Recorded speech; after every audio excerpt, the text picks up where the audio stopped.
Subhanallah. अस्सलामु अलैकुम वरहमतुल्लाहि वबरकातुह। सूरतुल बकरा की ये आयत नाफरमान लोगों की हकीकत और अल्लाह की अजीम नेमतों को बयान करती हैं। आइए कुरान का ये ताकतवर पैगाम समझते हैं। अऊज़ु बिल्लाहि मिनश शैतानिर रजीम। मैं अल्लाह की पनाह मांगता हूँ शैतान मरदूद से। बिस्मिल्लाहिर रहमानिर रहीम। शुरू करता हूँ अल्लाह के नाम से जो बड़ा मेहरबान निहायत रहम वाला है।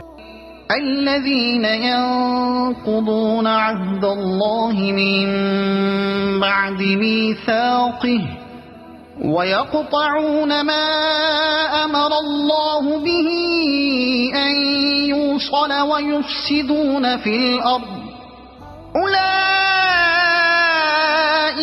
هم الخاسرون۔ वो लोग जो अल्लाह के अहद को मजबूत करने के बाद तोड़ देते हैं और उन रिश्तों को काटते हैं जिन्हें अल्लाह ने जोड़ने का हुक्म दिया है और जमीन में फसाद करते हैं, यही लोग खसारे वाले हैं।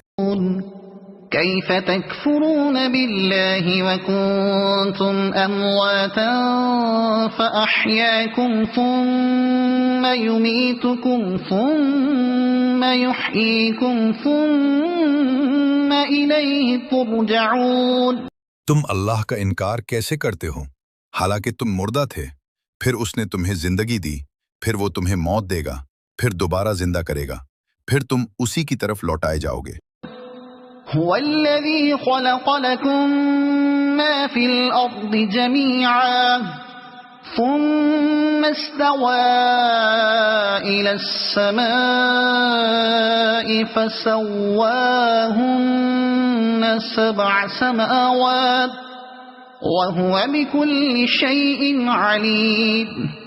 वही है जिसने जमीन की सारी चीजें तुम्हारे लिए पैदा की, फिर आसमान की तरफ मुतवज्जे हुआ और 7 आसमान दुरुस्त किए, और वो हर चीज को खूब जानने वाला है। उन आयात में अल्लाह ताला फरमाते हैं कि नाफरमान लोग अल्लाह का अहद तोड़ते और जमीन में फसाद करते हैं। फिर अल्लाह इंसान को याद दिलाते हैं कि जिंदगी, मौत और दोबारा उठाया जाना सब अल्लाह ही के इख्तियार में है। अल्लाह ताला हमें अपनी नेमतों की कदर करने की तौफीक अता फरमाए। आमीन। कमेंट में आमीन जरूर लिखें और सदाए कुरान को सब्सक्राइब करें।